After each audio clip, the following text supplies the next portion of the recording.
You have acquaintances and you have those you consider a friend. In this case, a friend is someone that you can trust to talk about private and personal matters. There are rooms in your home where you hold personal and private things.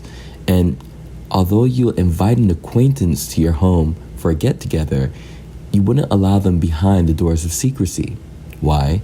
Because they may share what they heard or saw behind those doors with someone you don't consider a friend. While some may consider their lives an open book, others have been harmed by misrepresentation of information spread by others. If only I hadn't told them what I was thinking to do that night, then they wouldn't have this opportunity to judge me. Well, what if I were to tell you that God too has those he considers an acquaintance and others who he considers his friend?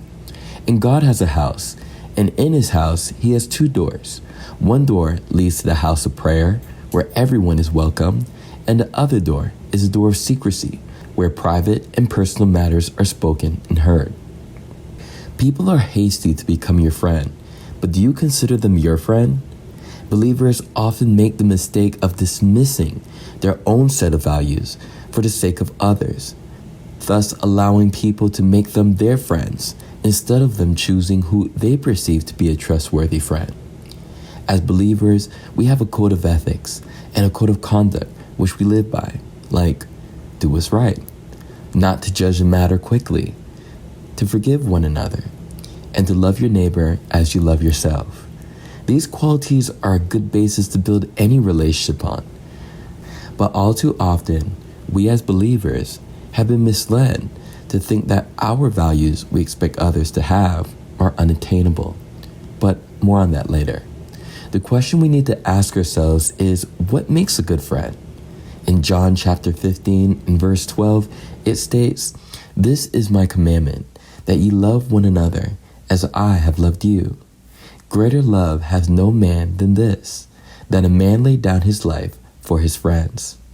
So through the process of time, we learn who our true friends are, based on their trustworthiness as well as their works.